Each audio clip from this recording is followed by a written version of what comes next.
Go. This is the next big pot. Chad Emlini scores a contest 112-115. Judge Paul Thomas 112-115. Judge Donald Trella 113-115. The winner and the new WBO Super Featherweight Champion of the world from Cambridge in Scotland, Ricky Burns. A dream comes true for Ricky Burns, a massive upset, a huge shot in the arm. I laid out the blueprint. Yes, they gave him the decision. They gave him the fight. He beat me, but the blueprint is right there. Just look at it. I took it out of the vault and I handed it over to Canelo Alvarez. Harrison's the biggest bomb inside boxing. And my reaction to David Price, I've read Brophy calling me out on midget, yeah. I'll fight David Price any day of the week. You see, you can pop from Liverpool. It's personal between me and you. I'm going to do you some serious, you big stiff idiot. Okay, alright. Thanks a lot. Oh, brilliant, like I say, for the centre itself, those community centre. Amir Khan gets the big fight with Pacquiao and the world champions, the lads that are coming through. It'll be a fantastic. I equate this to the Kronk in America way back in the time. You know what? Fuck Joe Gallagher. Fuck Joe Gallagher. Fuck Joe Gallagher. Fuck Joe Gallagher. Fuck Joe Gallagher. Fuck Joe Gallagher. Fuck Joe Gallagher. Fuck Joe Gallagher. I got him in the cage, man. Not the cage. The plan is to have Algieri knock Pacquiao out. Yes, but I still got him in the cage. He listens to me very well. I'm gonna let him loose. Round 10? Round 10 or 11. That's gonna make it overtime for the fans to materialize. Now we have one other thing to do, and that's to fight Thomas Hearns. And I'm planning on breaking every bone in his body. But what works is they're going to go and chase Leo Santa Cruz. I told them, and I told them on Wednesday, you're not going to get Santa Cruz. Like I told them, you're not going to get Martinez.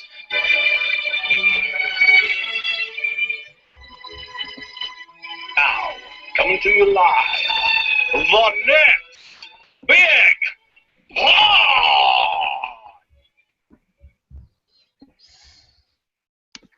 Hey, welcome everyone to the latest episode of the Next Big Pod. I am joined by Brian, Sam, and Ainsley, and we might possibly have one or two others joining later on. We're not sure where Alex has gone, so we've had to play the intro off YouTube in a really professional manner. But I fucking hate Alex.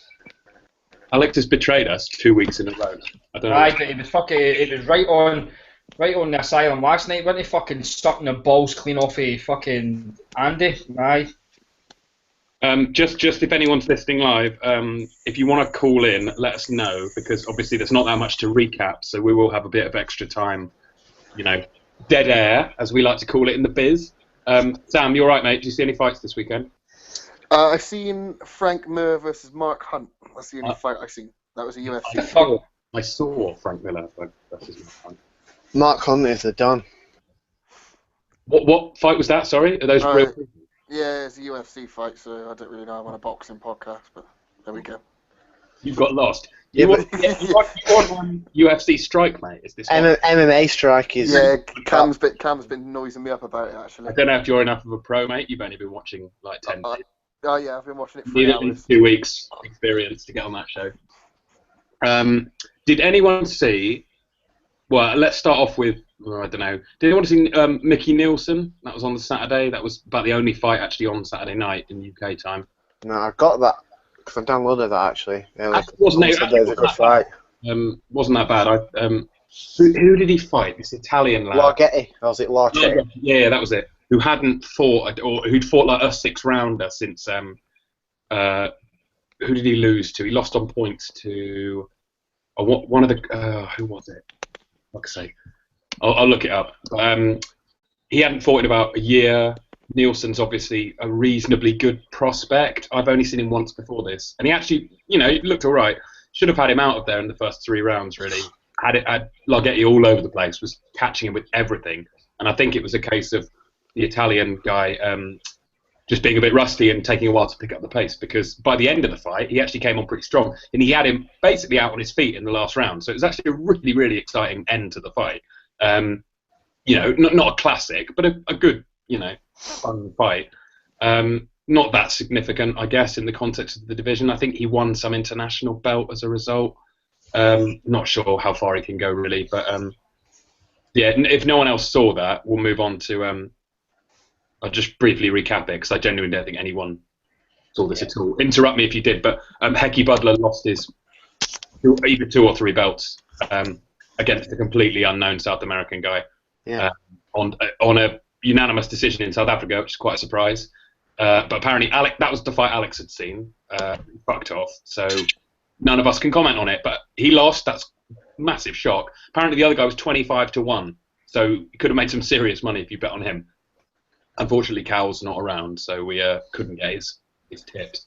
I'm sure he would have bet on that. Did anyone actually see the Butler fight, by the way? No. Yeah, me neither. I might look it up. Apparently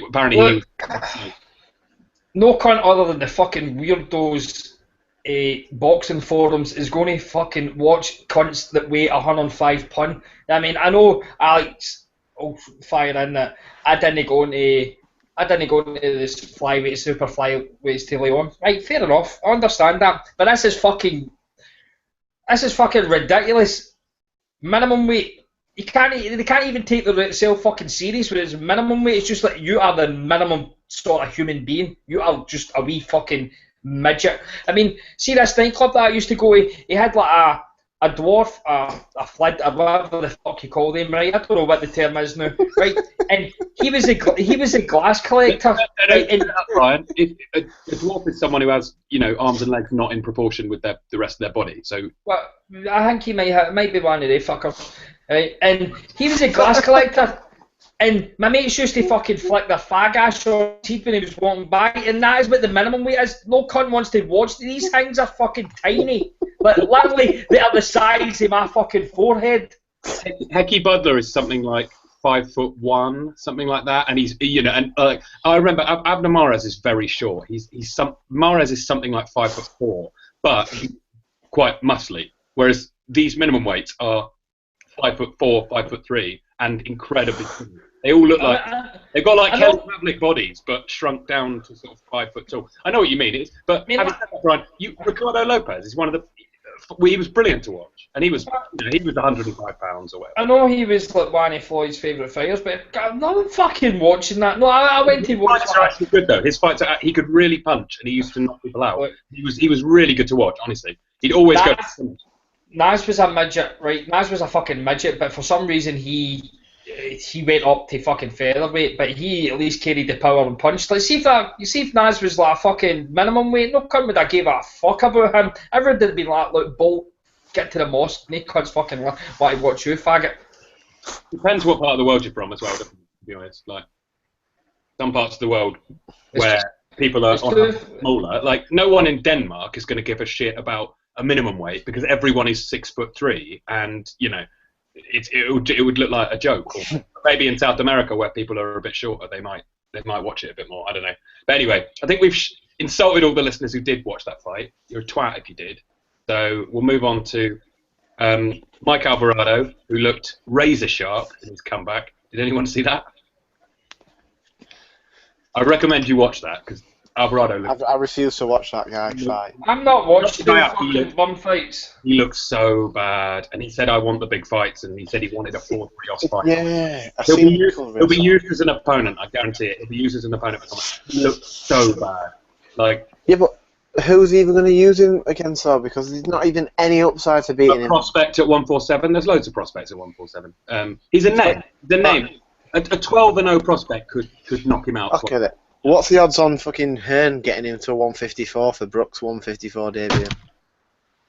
I read the other day that Alvarado was the one that was supposed to get the Pacquiao fight, and like he didn't turn up to the fucking meeting, so they ended up giving it to Rios. Like, Alvarado literally didn't show up to the fucking meeting about making this fight. Yeah, but that's not surprising, is it? Yeah, I've argued this before, actually. It's an interesting story. Obviously, Alvarado beat Rios and won, I think, the WBO belt at 147. Yeah.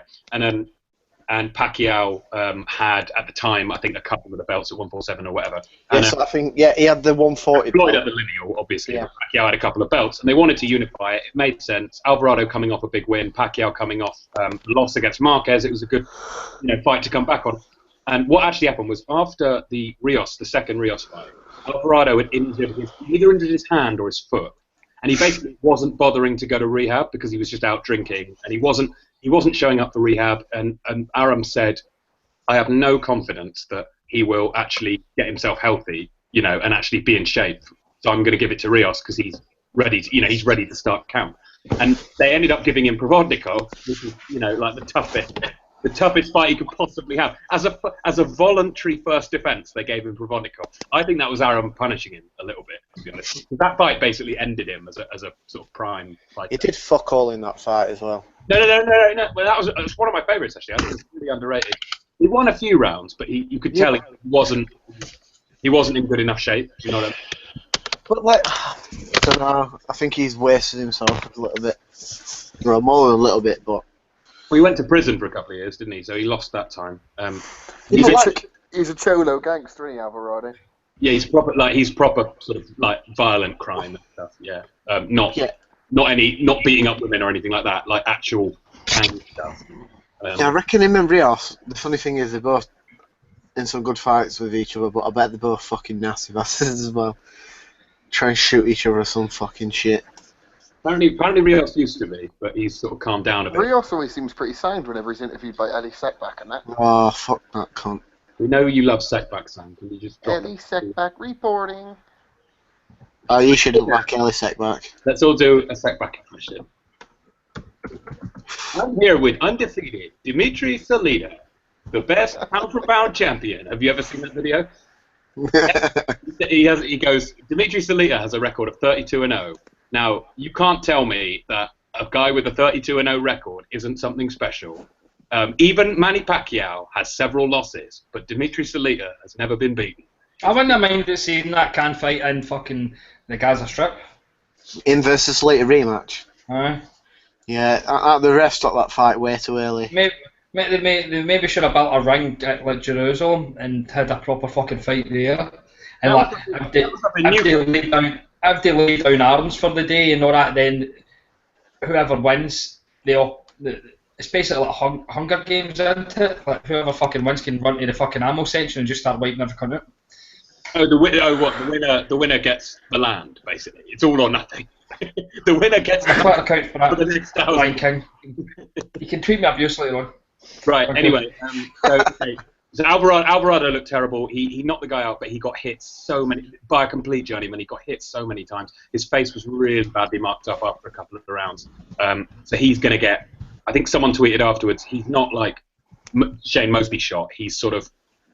I could really hurt myself fighting shot, like completely out of it. Yeah, that was Ludi Bella who said it. Would you see Alvarado versus Margarita? Oh fucking. No, but Alvarado's still at 147 though. He's not that big, honestly. I don't think he'd go up to 154 unless he got some stupid money off of it. But he's only like 5 foot, though, isn't he? No. He looked in decent shape on. He's not like Rios. He's not like 180 pounder boiling down. He's I could see Alvarado against. There's prospects at 147 he could stick him in with. We're going to end up getting him slung in with fucking Vargas because they just want to make a bum fight. Maybe the Saddam Ali as a get well or the loser. I'm fucking stick him in with that mad fucking Eastern European prospect just to see him die. Oh. Kalvinauskas or something. A guy that looks like a mini Beterbiev. He can punch as well. He'd really hit Alvarado. Have you seen 9-0? He looks like fucking Beterbiev. Fucking he's definitely on the gear and all. He's with Robert Garcia, isn't he? I think. Yeah. I heard that he has his gear off fucking Joshua. Arum said they want him back out, possibly on the Canelo Khan undercard, early on that night. But they're trying to get him out like 4 or 5 times this year. But yeah, he looks good. Anyway, Alvarado's done. He will get badly hurt. Juan Diaz also is done. got like an 8-round corner stoppage, I think, on Saturday night. But Diaz will get bashed by. He'll get fed to some PBC. You know. I've predicted that he might get the Verdale fight on that June card. Yeah, I could see that. I mean, I used to like fucking Juan Diaz, man. He was a good fighter, him. I liked him. He was, but it's that style, isn't it? This is why it's so important Santa Cruz actually steps up the competition now, because those volume punchers are always the first ones to go. Like Juan Diaz, do you remember when he fought Marquez when he was like 27 and then retired? Like he was already over the hill. They peak so young. Those high intensity volume style, you know, like your Katsidis, like your Ricky Hatton, like when it goes so quickly with them, and suddenly they just don't have anything left. One day has nothing left at all, and he's only like 32, but he's just done completely. I used to peak like fuck in my 20s, and that's why I'm absolutely shot to shit in my 30s now. You're not in your prime anymore, yeah. No, I'm a fuck. No, I'm basically Roy Jones because of the Ecto tablets. Will you be fighting a farm soon then as well, or what? Speaking of prime, Andy joins us now, right, Andy? Hello. You're in your prime, aren't you, mate? Good, Richard. Did you see the photo of Prime Heyman earlier on for his prom prime? How did they get that? It's high school photos. Ridiculous. Andy, we've just wrapped up the weekend stuff, so we're going to go on to the fights that have been announced since the last show. I know, mate, you've got a lot to say about George Groves versus David Brophy, which has been announced for the AJ undercard against Martin in April, I think. Is that right? Aye, that's on the Joshua ball, isn't it? Yeah. A couple of weeks. Good matchup, or? No, it's a bit strange because it's like Brophy and his team have been chasing down the Commonwealth title that's held by Luke Blackledge, and as far as I was aware, that's what they were trying to get for maybe like the next 6 months. So it's a bit of a left field fight. I don't know if it's just because he feels as if it's a bigger platform, and obviously because he's been up here on like small kind of hall shows, and he's not been really. The last time he was on a Matchroom show would have been. It was on the Ricky Burns show, and then I'm sure he was on a league card after that. So you're probably talking about maybe 18 months to 2 years that he's been on like kind of smaller shows. So I don't know if that's kind of a factor why he's wanting to take a fight. But I think Groves will. He's not really got a lot of power. It's Brophy. Yeah. He's got one KO, He's got one KO, but yeah, believe it or not, he actually does hit harder than his record suggests, and I know that for a fact. But I don't think he's going to have the power to kind of to keep Groves off him. He's quite a good kind of like technical boxer. He's got a good jab and stuff like that. He's quite good fundamentals, but I can only see that one probably going one way, and that'll be a Groves win, probably by knockout. It seems like very soft matchmaking for Groves. You know, a guy who says he was talking about world titles. This seems quite weak to me. Well, Hearns said today. Well, she said, I haven't actually watched the video. I'm not watching. I need a detox from it at the moment. I put myself through. And I get Hold feedback. on. Feedback here. Somebody mute yourself. Where's it? Okay. Yeah, it sounds fine, mate. Yeah, keep going. That's better. All right, so Hearns said today they offered Groves a few opponents, or they were all like they're probably better opposition than Brophy, but all like no-namers. So Groves won't get no credit for beating him. I don't even know if he was looking for credit, because he's not going to get any for fighting Brophy, is he? But there was other people on the cards. They offered Brophy the fight, not expecting him to take it. Yeah, it's a sold out arena, massive pay-per-view show. It's going to do huge. We all know it's going to do huge buys, rightly or wrongly. I think, Hearn would be a bit more ambitious with, especially because he's trying to build Groves up, isn't he, into fighting De Gale or fighting. They're gonna stick Martin Murray on the front row, aren't they? And then after Groves knocks him a couple of rounds, Martin Murray will be on there going, "Oh, I'll chin you." Why can't they put that on the undercard first? I know. You need to let this fight marinate. It's a huge fight, isn't it? Martin Murray versus George Groves. It's a fight for the ages, mate. You can't just make a fight like that. What is Hearns' interest? What is Hearns' interest in it? Because he don't promote him, and he obviously thinks that Hearns a cunt. So Because he can make money through the Martin Murray fight. Groves is a name, isn't he? And he does generate interest in the Because Groves generates, like, when they do like pay-per-view buys and he sees numbers when he's on like Sky Sports, a show, he generates quite a lot of viewing figures. So that's one of the main. That's not going to hold out for fucking long though at this rate. Well, is it? I will. I True, mean, because he's not really been in. Well, what if you look since he fought Froch? He's fought one guy who's remotely any good, and he got beat. This is what I'm saying: is between Froch and Jack, he fought two or three guys who are pure fucking shit. They can't punch, can't do shit, and he's gone down that fucking same route again. So what's the point? He's fought a load of guys who can't punch. He's going to fight Martin Murray, who can't punch, and then when he comes up against a guy who can hit a little bit, he's probably going to get dropped again and going to struggle. But he's looking at the minute because there's not anyone really at the minute. He's the biggest puncher at that weight, you'd say, at the minute, innit? There's not anyone who's like DeGale's not a fucking murderous puncher. Beauty ain't, say if he won, fucking.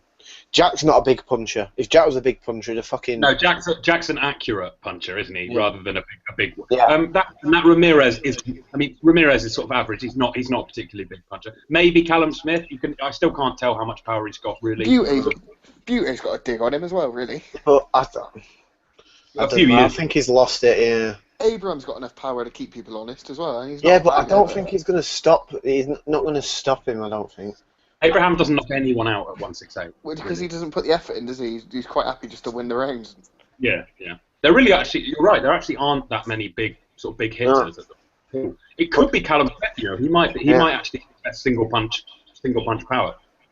But if Groves can't make the weight, or just one day can't make it, he is fucked. He is fucked. Because he's going to get fucking murdered at light heavyweight if he has to go to that. He wouldn't do a thing at 175, would he? See the last fight when he was fighting, was it De La Visa? He was apparently, that was to be for the WBC International title.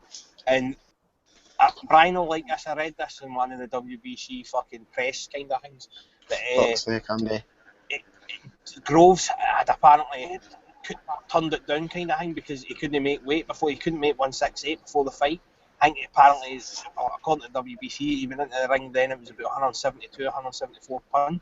Yeah, so, it was a catch well. It was light heavyweight fight. So if he's doing that for like that, it's just there's no chance he does anything up at 175. There's too many big punches. Yeah, but it's like you couldn't make cruiserweight, and you're just thinking, for fuck's sake, you would get killed at heavyweight. What are you doing? Like, what these guys are just putting themselves in. You know, Groves either needs to. He's got to sort himself out, or he's going to have to retire because he wouldn't be able to do it. He wouldn't be able to move those guys back an inch up at 175. Like anyone in the top 10 would smash it. Yeah, but imagine like Kovalev or Beterbiev. See, even fucking Stevenson, because he's. Yeah, he dwarfs Groves in the ring. Yeah. Like his arms and his shoulders and his back. He'd be so much bigger. I mean, even like from Fora, he's not even fucking great or that big a puncher, but I'd fancy him to probably handle fucking Groves. What about Groves versus Chavez in the future at catchweight? No, I'm not joking. That's a fight that could actually make quite money. The only fight that fucking Chavez will be having in the next 6 months is fucking diabetes. I mean, let's be honest, he's not going to get back in the ring, is he? Well, he was trying. He claims it's he was going to fight Jack, wasn't he? And then he claimed it was a legitimate foot injury. And his dad sort of told him to pack it in because he's not dedicated. But it does seem like he wants to fight. He's definitely not doing it for the money, is he? Like, he's a multi-millionaire. Like, if there's one fighter who's not doing it for the money, it's Chavez. He's just doing it for a laugh, basically. He's one of them rich boys, isn't he? Who just gets kicks out of extreme sports and that. His extreme sports getting punched in the head a lot. Well, he said when he was. I remember, the funny thing about Chavez, he turned pro when he was like 18. He'd had one amateur fight. Yeah. Turned pro at 147. Believe it or not, and just sort of doubled in size after a couple of years. But he turned pro and basically said, I wanted to prove to my dad that I was tough as well. Like that's was the the Chavez documentary, innit? Because I think I've seen that, and it's the one where they both fight on the same card, and I think Junior fights first, and then he takes the boots off. And his old man wears them, but I think he gets beat. Yeah, it was when his dad was really on. Like, it was after he got knocked out a couple of times, wasn't it? And when he was really Like, yeah. They'll give you fucking sleeping pills the night before a fight. But you might, I mean, I guess with a dad like that, you'd need to prove yourself a bit, wouldn't you? You'd feel a bit insecure probably about your own toughness. But okay, so Groves versus Brophy, we don't rate it too much. What else have we had announced? We've had the Canelo Khan undercard announced, and if anyone hasn't heard, yeah, go on, Andy, sorry. 2 seconds, see, just before you go on there. I'm just looking at the Joshua card, right? And bear in mind, this is pay-per-view, right? So you've obviously Joshua Martin main event. You've got Lee Selby in a mandatory against Eric Hunter. Matthew Macklin versus Brian Rose. George Groves, David Brophy. O'Hara Davis versus TBE. You've got Ted Cheeseman versus TBA, sorry. And Ted Cheeseman, whoever he is, versus Ian Henry. And you have that Cheeseman's a cunt who was selling the fucking black ticket. He's on the card. And you've got Conor Benn in a debut, right? So that is one of the worst fucking excuses for a pay-per-view card I have ever seen. And Eddie Hearn is really good at putting on shite pay-per-view cards, but that is right up there. That is fucking dire. Shut your mouth and fucking pay for it. Mate, it's the Hearn formula. It's a reasonable main event. It's a load of names in mismatches, and then it's a couple of mandatories to get them out of the way. And say, oh, there's a world title fight. Yeah, it's a shit mandatory. But yeah, look, we've got a couple of world titles here. Exactly. We heard this last night for some of the fucking fags. I'm surprised the card is this fucking good, considering they didn't need to sell us anything with Joshua. And I'm like, the fuck is wrong with you? I was like, you have lowered the barometer that much to easily accept absolutely fucking anything. I know he could have easily turned around and says, but Selby could have been on his own card. He could have been headlining his own card. So fucking what? This is a pay-per-view. Joshua is a big fucking steroid-using fucking prick. And Martin is a bum. It shouldn't be pay-per-view. We should be getting this fight on fucking Sky. But it's on pay-per-view, so it should have been fucking loaded. Hearn basically insinuated that DeGale was going to be on this, and all of a sudden DeGale's fucking back in America fighting again. Eddie Hearn's a fucking cunt. Brian, the worst part of it is that I've, even knowledgeable fans whose opinions I respect have been. I had a chat last week with a couple of guys who were saying that it was pay-per-view worthy, and these guys aren't casuals. And I was sort of saying, okay, by what criteria is it pay-per-view worthy? Because if you look at the cards that are on HBO, or the cards that were on in the 90s, or even the old Warren cards from sort of 7 or 8 years ago, they would have, if they didn't have big names, they would have 50-50 fights on, throughout the, and these fights are not 50-50, and they're not, most of them are for world titles, so they're mismatches, they're just, pointless mismatches. And the guys all said in response, oh, it could have been worse. We've had worse recently. This is an improvement. And it's the Hearn tactic of, giving you absolute shite, and then just giving you sort of half shite and half mud, and saying, well, slightly better. No. Remember the last pay-per-view card was December? White versus Joshua. Last pay-per-view was a Frampton Quigg, mate. Yeah, no, but hi, sorry. Well, I was at that and fucking screaming out my nuts off the boat, didn't I? Well, the AJ fucking White fight, the undercard of that was pretty shite as well, and it was all kind of mismatches, but he kind of lucked it. He got so lucky, didn't he? He got so lucky. That ended up, we slated that, and I slated it in particular, but it ended up actually being a decent watch, because Luke Campbell got bet, which was a big upset. There was another, who was the other upset in the card? There was two. Well, Mitchell got knocked out. Mitchell got knocked out. Yeah. So that was your two that were obviously, they were heavy favourites. And so that was kind of the thing that, after it, that was actually a decent card and it was a good watch, but it was because more by luck than design, really. Because the way they were set out, it should have been all kind of one-sided match, apart from Mitchell, because he's fucking shite, really, isn't he? Yeah, I think people have to remember that entire fight was set up so Mitchell could fight Crawler, right? There was absolutely no way Hearn didn't think he was taking a risk. Like, he was just saying, right, how can I get Mitchell and Crawler to fight each other? Because that would have been a fucking pay-per-view headliner as well. Some nonsense, bauble one WBA shite belt in a shit division with two European level guys, arguably. And nothing against Crawler. He's clearly a nice man, but these guys are not properly world level, and Hearn was trying to engineer it, and then it blew up in his face. And I don't give him any credit for that. I just laugh at him. And that's what you get if you promote through Box Rec, isn't it? Yeah, Well, basically. it's happened before, hasn't it? And it'll happen again. He has no fucking idea what he's doing. Well, Like, he looks on box, right, doesn't he? Well, like- No. He done it before. He knows exactly what he's doing. It's just incredibly cynical what he does. He done it before with fucking Dejan Zlaticanin against Ricky. That was a fucking a fight that he made half box rec. And Yeah, Mountain. when you think about that fight coming off a really bad loss to Crawford, you put him immediately in with Zlatikanin. Now it seems mad, doesn't it? That seems crazy now. But Hearn just did it. It was a shot in the dark, right? He just guessed. But you should have done that if you're fucking promoter. Zlaticanin wasn't very well known, especially over here. But obviously, look, he's about to go and basically become WBC world champion. So it's just fucking mental. I mean, that was a crazy fight to come back in, and he's a southpaw as well. And everybody knows that Ricky doesn't deal with southpaws. Am I right, Brian? There's levels to matchmaking, and if you look at this is why I've always Top Rank has always been my favourite. I know all promoters are a bit dishonest, but I've always thought Top Rank were the best. And if I was a fighter, I'd sign with Top Rank because they know how to match guys in order for them to develop and in order for the fans to actually get their money's worth. Top Rank try and make if you look at the Canelo Cotto card, those were all well-matched fights. Whether the fights turn out to be Fight of the Year is irrelevant because they've done it with the right intentions. Hearn does it with the wrong intentions and then wants credit. Like PBC, they will make shite mismatches. They'll make Garcia Guerrero and then want credit when it's competitive. It wasn't meant to be competitive. Like Garcia was meant to, comfortably win a belt and continue on with his undefeated record. And I said this for that year when Showtime had that. Do you remember that? I've talked about this before on the pod, but the card in Texas when it was Berto, Soto Carras, Thurman, Chavez, and what's his face, the Japanese guy against Figueroa, Akawa or something. I forget. Arakawa. Arakawa. No one knew who Arakawa was. He'd got 5 losses and very few knockouts. Figueroa was meant to destroy him. Turned out to be an amazing fight. No one knew who Chavez was. Never fought outside Argentina before. Turned out to be a pretty good fight with Thurman. And everyone thought Berto was going to dominate. Soto Carras is basically a journeyman. He's a gatekeeper. But it turned out to be an amazing fight. It was one, and people were saying this is the card of the year. And I sort of thought, I don't think it shouldn't, when they've deliberately, when they've got so lucky, I don't think it should be allowed to be card of the year. Because you have these, you have fights like Alvarado Provodnikov where it's going to be amazing and where they've matched it with the best intent.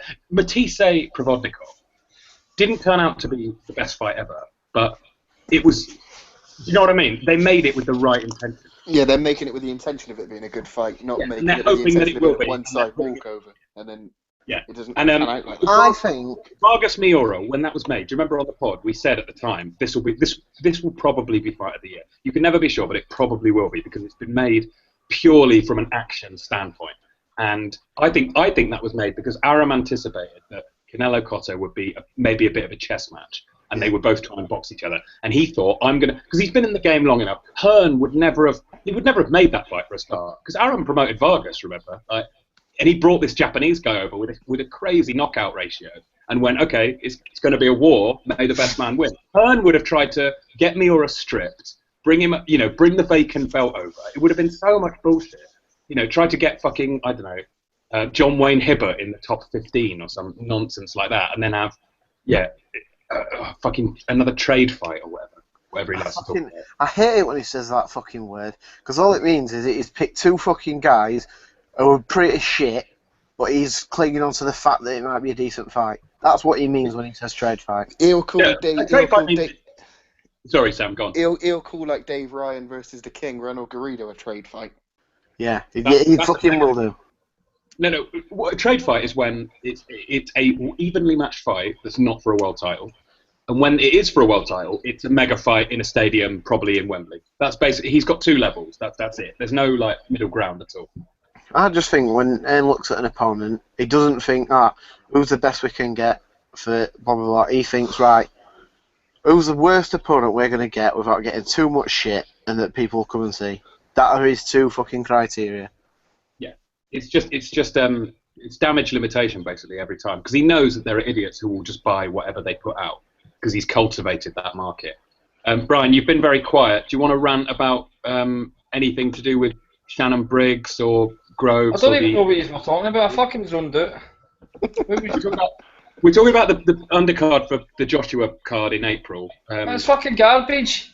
It's shite. I'm not buying it. Fucking rubbish. I'm not even watching it. I'm telling the truth. I don't. People need to get into their fucking heads. See when I post something on Twitter, I actually mean what I'm saying. I'm not watching this card. Like, see when the Cleverly pay-per-view was on, I fucked off to the cinema.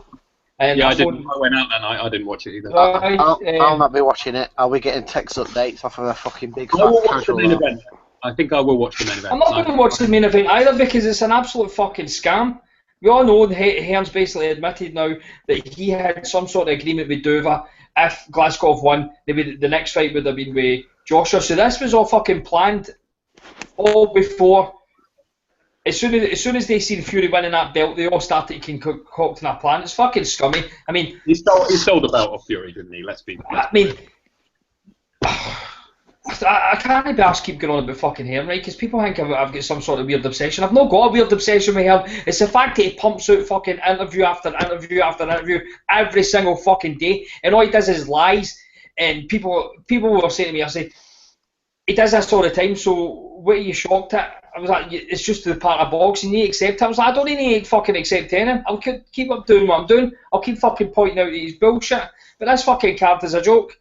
Right. Do you know what we should do, Brian, in the future? We should do, like, every week, we should just do a top 3 Hearn lies. And rather than ranting about it, we just break down very calmly why it's a lie. And hopefully people will become educated. I mean, you can tell Hearn's getting fucking pissed off because he started getting ratty with that wee Stan guy because he keeps making up fucking vines to him. And Hearn's like, why don't you play the rest? Replying to him, didn't he? He started replying to him and saying, why don't you get a life, mate? Yeah. Aye. And you can tell that, see when Hearn starts saying, I said this before, see when Hearn starts hitting out with cunts have got no job and stuff like that, they're sitting in their moss fucking basement, and if they have got a job, what does an employer think, you know, like, all they're doing is like tweeting me. See when Hearn starts that, you know he's bothered because he starts getting personal. You see that yesterday, somebody asked him a simple fucking question and he slagged out his picture, started fucking calling him like, what was it? Calling him fucking that guy for sloth. It's like, and I'm like, look, mate, you're acting like fucking us. I was like, got a bit of fucking dignity about yourself. I was like, he's asking you a normal question, and he doesn't like his authority getting challenged, and he's an absolute fucking cunt. He's putting shit cards on. You get the faggots turning around and saying it's a good card that's worth the money. It's not fucking worth the money. The guy's had 14, 15 fucking fights. He is still a fucking novice. There was one recently, Brian. Fury called him out. Fury fucking called him out. He could have fought the proper world champion. And he'd say, we'll destroy every cunt. Fight me. I'm not ready yet. Yeah, but he beats him now. He's just not ready for him yet. Yeah, that's not fine. Just like he's got an agreement with Pedraza, but Pedraza hasn't agreed to it yet. It makes sense. Totally legit. He said, we've got an agreement, but the other guy hasn't agreed, so we've got to go to purse bids. I don't understand, Coops. What's the problem? But that's what makes... When he said this, any like last sort of hope I had that he might not be a cunt just faded away. When he said he's not going to make a fight with for anyone with Joshua that he's 100% sure he's not going to win. And I just thought, what is the point? You're just an absolute pro. I'm telling you, right, I fucking hope that he walks into a left hand. And fucking Martin just detonates it. I fucking... Honestly, you know what I fucking hope? You know what I honestly hope? See that advert that you're just sitting watching on the telly and it's like that stroke advert where it tells you the 4 warning signs of hear a fucking stroke and it's like the woman fucking starts slubbering and all that and her eyeball kind of starts... I hope that's fucking Hearn one night when he sees Joshua getting fucking laid right out and like, what's the matter with Eddie? And you see the fucking ambulance crew and that running around and that, he's like, and he gets carted away and he's off fucking monk to the one side. I want all the casuals to convert to UFC and then Eddie to realise that actually he's got to pay attention to the proper fans. And, you know, the guys who actually... I don't know. It is hard though, mate. I do feel like we're fighting a losing battle sometimes. But I thought, guys, just to get through it quickly, moving on to more positive stuff. They've finalised the Canelo Khan undercard now for May, and I know you. I'll just read it out for the listeners. I know you probably know it already, but we've got the main undercard bout is David Lemieux against Glenn Tapia in a 160 middleweight fight. Potentially lining up, well, Canelo's next opponent, potentially. I think Canelo might go for Lemieux at some point in the future, which would actually be a really good fight, I think. That would actually be a really fun action fight. But also Glenn Tapia potentially being retired from the sport, because I think this is going to end very badly. He's left Roach, has he not? He's left Roach. He's had 2 knockout losses in his last 4 fights, I think. Not looking good at all. And he's walked. He got dropped by Top Rank and then immediately signed with Golden Boy to get this fight. And you just think, I don't think he's fought in over a year, and he's going to go straight into a big fight with Lemieux. And what is Lemieux going to do with the weight again? Is Lemieux going to fuck the weight again and then just wandering at whatever he wants? Well, there's a theory that he might have done that deliberately because he was offered this fight in May. You know what I mean? Fair enough. That's just a theory, but I think. Yeah, I wouldn't. I think that's a good fight. I think that's fun, and I feel bad for Tapia because he's going to get very badly hurt. I'm underwhelmed with this. I started to say to Steve Kim earlier on, he was asking like, "What do you rate this? What do you rate this like fight and undercard?" And like, I seen some people saying A, and again I'm like, "Is this what it's came to?" I was like, A is like fucking the one. A is the one. Mate, that undercard was quality, wasn't it? Yeah, right. This is a fucking pay-per-view against a guy that can barely take a punch at welterweight against a guy that fucking comes in as a light heavyweight, right? This shouldn't be pay-per-view. This fucking fight, right? But the undercard is basically they're competitive. Some of them are fucking decent fights. I'm not going to lie. They will be competitive, but they're all right. I'm telling you, Salido fucking Vargas should have been moved to this undercard. That should have been the co-main. Yeah, that should have been the co-main, shouldn't it? Yeah, just pure action. Yeah. I really like, just to finish off the card, Andy, sorry, you can jump in a sec, right? Yeah. I really like Herrera against Frankie Gomez as a proper crossroad. Right? I like that. I'm really looking forward to that. And I think if Gomez fucks this up, then surely he's done, getting TV shots. This reminds me of Bajardo.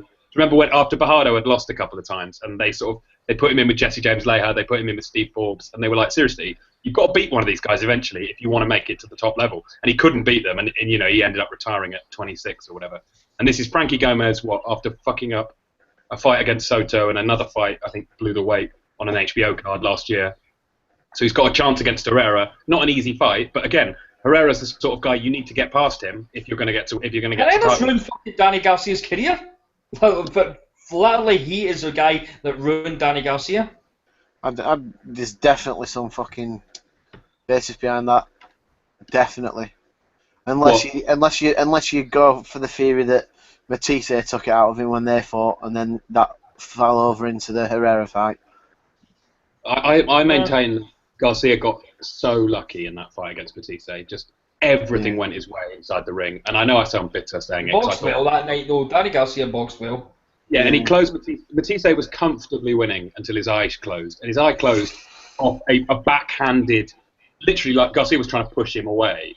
And he caught him almost with his wrist in Matisse's eye. And it's one of those ones, it's like Algeria against Provodnikov. Within 5 seconds, it was completely swollen. It was one of those ones that just went up immediately. And Matisse, I had Matisse 3 rounds ahead at that point and comfortably winning the fight. And from then on, I think Garcia won the next 5 rounds or something. But from there, that completely changed the momentum to me. And then he got the knockdown that possibly shouldn't have been a knockdown. He hurt him, and then his gum shield came out, and then the referee stopped it and let him put the gum shield back in, and everything went his way. And it was still close. It was still a 7-5, 8. It was still close. See the thing there, like Frankie Gomez, I don't even know how good he is. Like, all I can go off is like how big a hype that he gets off for the Americans. But even they turn around and say we don't know how good he is because we don't know. Like, he's not really fought MD because he keeps fucking up. He's meant to be a light welterweight and on. They think that he's not going to be able to get down there. So is he going to be a Frankie Gavin where he doesn't dedicate himself enough to get to the weight they'll be good at, and welterweight's just not the one for him. I mean, I know Herrera's not a welterweight, but Herrera's a fucking nightmare for empty. It's a good fight, this, but you can only go with the hype that the Yankski, that Frankie Gomez, we fucking don't know. The only real, like Gomez, like you say, Gomez is sort of, he's still not really beaten anyone. He did beat that Granados, who knocked out Amir Khan recently. He beat him way back in like his 10th fight, and that's Granados is a decent contender. That's a good win, I think. He's obviously got skill, isn't he, Frankie Gomez? Vernon Paris, for fuck's sake. Vernon Paris he got knocked out by Zab Judah like 5 years ago. And you just think, he really hasn't fought anyone. But, I think it's do or die, right? This is his last chance. Yeah. He's obviously got some talent. He's just a bit lazy, isn't he? He's one of those guys, Sam, that you hear stories of coming out of the gym about how he was schooling world champions in the gym. But, is it a case of like smoke and mirrors? I don't know. But I'm excited to see. I want to find out. And I think Herrera will find out one way or the other. Because Herrera's not a guy, you can't sort of get lucky and beat Herrera. It's he's going to make you earn it, I think. I like that. Why has Matisse not ended up on this card then? Because wasn't even his eyes fucked. Still? Yeah, apparently he wants some time out. That's his story. Other stories are that he just can't be asked anymore and might retire. Stories coming out of Argentina. He's just he said he wants to have a break and think about whether he wants to keep boxing or not. He wants to go out on the pitch with Chino, does he? Well, to be honest, coming back he's been knocked out and he's coming back in a fight against Herrera. That's not an easy comeback fight. I could see why he might not be too keen on it. Not for Matisse, anyway. I don't think, exactly. Not Matisse up against Herrera's got a fucking solid chin, mind. Herrera's got a great chin and he's just awkward as fuck. Aye, but he's doing a really hard night. But he's not been given a fuck the last 6 months. He was struggling with training for the Lundy fight, and see after that, you seen pictures of him and he'd been out fucking partying non-stop, getting pissed. He's meant to be a bit of a booze bag, and I think he's a bit of a fucking stone in the nose, so you don't know what condition he's going to come back in, but see if you do see some of the pictures and that, what a fucking nick. I think so, I wouldn't be surprised. I don't know yet, but I wouldn't be surprised if Matisse retired and didn't fight again. I don't think it wouldn't surprise me at all. He seemed quite dejected after the Postol fight, Did they not post a cryptic Facebook post and then delete it? Something like, I've kind of had enough or something like that. He posted something, Andy. The story was that he posted something like, "Don't worry about my eye. I'm just a bit fed up of boxing at the moment," sort of thing. And then he finished it way up there. But we'll see. Sorry, gone. Shit, I was just saying there, I missed half of that, was busy there, but I believe that, I don't know if it's confirmed, but I've been told by sources that Irish heavyweight sensation Paddy McCourt will be on the undercard of that fight. Against Ibeabuchi, I heard. They're going to be president's on a fucking oil rig in the middle of the Atlantic, where no government jurisdiction. Where are we fucking going to go into like Hearns' interview and basically Ricky Burns' undercard here? Because I'm wanting to unleash. We're doing a bit, Brian. We've got to do positive with the negative. I'm fucking raging here. I just fucking remembered that fucking big cockney bastard's going to try and get Shannon Briggs on this card, man. Honestly, fuck. We're getting on to Briggs, but we've got to break up the rage. It can't just be relentless. We've got to do a bit of positive stuff. It's a shit sandwich, isn't it? So why don't we go? Yeah, exactly. This is a little bit of tomato in the middle between the turds. Covering the Blackwell card or fight? No, we will do that in a minute. Just let me finish off the one more fight on the Canelo Khan fight. Canelo card undercard is Curtis Stevens against a guy called Patrick Teixeira, who I've never heard of. He's coming out of Brazil, and he's got 22 knockouts in 26 fights and is undefeated, and apparently has basically knocked everyone out in South America. So that could be bombs away, basically. I've no idea how much Curtis Stevens has left. I seen him in the Junior Olympics. Oh, really? Aye. I can't be arsed with that fucking Canelo Khan card at all. I'm staying up for it, mate. I'm quite excited for it now. That main event is fucking pissing me off, man. And let's have it fucking right, if Khan weren't British and there weren't all these little fucking fag Khan-tards and the little Khan cult whinging about people fucking pulling Khan up on his bullshit and then wanking over anyone slagging Brook off, them sort of fucking maggots. If it weren't for fucking them, everyone else would be slagging it off. It's a fucking farce. Absolute fucking farce of a fight. How are you trying to say there's an ulterior motive as to why Khan has got certain followers? Is this what you're trying to tell us? There's some of them are just fucking deluded as well. Why do you think a lot of them follow Khan? Explain this to us, break it down a bit more for us. You seem to have your own theory, Brian. I'll tell you what, why don't you start it and I'll finish it? So I'll start it and finish it. I believe that Khan has got a lot of followers primarily based all because of religion, and that is that. And that's why I tweeted the old fucking has been anointed this apparently face of fucking Muslim. Oh, he's a great Muslim, and he goes around shagging prostitutes allegedly and wanking on Skype. Fuck you, Allegedly. Sags. What you got to do about it? What was that? In the know. If you're in the know, in the know. See if you want a square goal, you were told. I'm all fucking for it. What's that constant? Morcha, see if you want a fucking square goal. We can fucking sort it out, and I will fucking ragdoll you, you wee prick. Just to be devil's advocate here, I'm not defending Khan, but it does seem like he's cleaned his act up since the Skype thing. I haven't heard any stories, and that was a couple of years ago. It seems like he might have been, and he's had a daughter, hasn't he, or something? He's or a son. He's got a little kid. He does seem to have toned it down a bit recently. So maybe we should give him the benefit of the doubt that he's being a good husband. When you get a dirty dick, you need to lie low for a while and clean it up. Then he'll be back to fucking getting that Bobby Sands out. Fucking wiggling that. He might even date him. See if Khan wants to. Khan can join our WhatsApp chat, and I'll happily fucking send pictures of my cock to him, and he can do right back to me. I have no qualms about that. Shannon Briggs got a picture of my fucking chopper. Amir Khan can get one if he's Brandon Rios loved that picture of your cock. Oh, he was fucking livid. He was absolutely raging. No, I think it was Brandon Rios got a picture of Tom's. It was Larry Cannon that got mine. Yeah. Yeah, because that's when Zlatan Cannon. Yeah, but you fucked that up, Brian, because we were getting exclusives. Yeah, he told us he was fighting. He was telling us what was happening in his career, then you went and sent him a picture of your dick and fucking ruined it. He told us he was going to fight Red Cash, didn't he? Yeah. On Sheffield. But and he then actually said a week before it was announced. Yeah. When he got that picture, the first message he actually said, like, "Why have you sent this to me?" It was a really literal. It was a really literal answer that only someone who isn't a native speaker could give you. Why have you sent me this picture of a cock? Classic. But anyway, we like Dejan, so good luck to him on his interim. Is there a date for that? He's got his interim fight, hasn't he, while Linares is injured? Well, they've been fucking about with that. It was interim, then it was a vacant belt, and then it's back to interim again.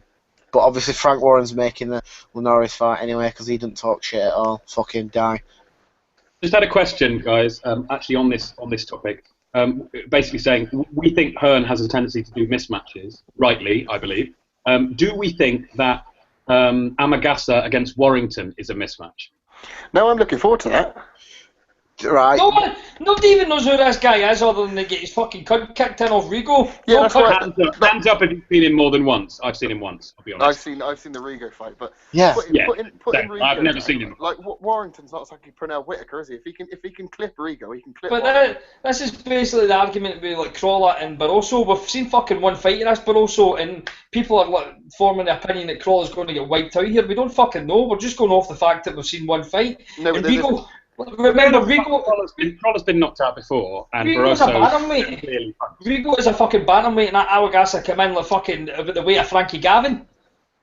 Yeah, but right, we don't actually know how good Warrington is, so that. Has Warrington ever been down or rocked in his career? I'm trying to remember. He's not really fought a puncher, though, has he? He's fought like who was his last few? I can't even think he's fought Fletcher. He had a better performance against Brunker than Selby, even though Selby knocked him out. Yeah, but he won more rounds, didn't he? So. Samir Munyamani, that's probably. See, that's a good win. Is that not the guy that beat Selby? Yeah. Yeah, he got robbed off Walsh. He got robbed off Walsh. He beat Selby kind of earlier on in his career. It was like a 6 round. Oh, is that the same guy from the Walsh fight? Oh, I didn't realise. He's not a bad fighter, man. He's not a bad fighter. Warrington knocked him out. That's impressive. That's a good win, that. It's a good win. That is a good win. That's probably his best win, actually, looking at it. You know what? I like Warrington, man. I really try to like him, but it's just the fact it's. See, I'm the same. When they turn around and say that he's the fucking new Ricky Hatton, and that's when I just say, right, hold your bullshit here, turning that off now. And they can't see that. This is what it is. See with fucking Sky can't just let you enjoy something. They can't just let you. They're the sort of cunts that see if you're in a party and you take a bird up the stair and you're like, I'm going to fucking destroy this fanny right now. You take her upstairs and you're pumped away, and they bounce in the room and all that. They're like, hey, try to take fucking selfies, you know that.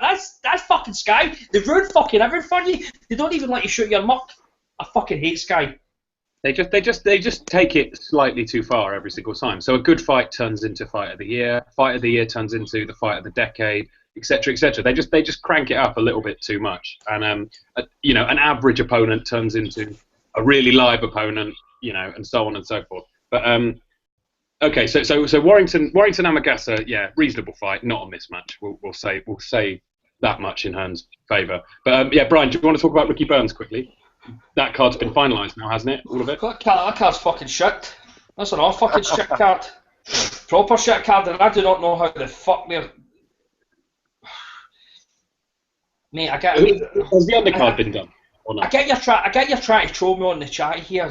Like, not one cunt is fucking interacting with you. No, nobody's actually fucking answering you back. Your par's absolutely fucking shite. Your actual name on the chat's fucking shite, I know. Who is this? So I'm not even giving him his name because like he doesn't even fucking deserve it. He's probably a fucking that should have done. Anyway, Ricky Burns card. I don't even know how they're going to sell this. This arena hod's about fucking 13,000. Somebody deleted your message. Did he just delete his messages or did somebody delete them? I've blocked him. Alright, balls. Okay, fine. So yeah, go on. So who, tell me who, I haven't actually seen this. Who's confirmed? See, this is what bothers me as well. There seems to be no fucking logic, right? We all know the Joshua cards are on pay-per-view, right? Tell me, honestly, I know there's fucking loads of casuals, right? Right. But how many people are going to buy, how many extra people are going to buy that Joshua card because George Groves is on it? No fucking cunt. So why didn't you put the fucking Groves and Brophy fight on the Burns undercard? On a big fucking arena? How hard Scotland to fight a Scottish fighter? Groves would want that fight in London, wouldn't he? Well, that'd cost money as well, wouldn't it? That'd cost money. Yeah, to pay exactly. Groves. It's not coming out of here. It's not coming out of Hearns' pocket. It's fucking Sunderland that pays them. Yeah, but I think Groves. I just don't think Groves would go to Scotland. I just don't think it would happen. Well, I want to know whether the question was asked.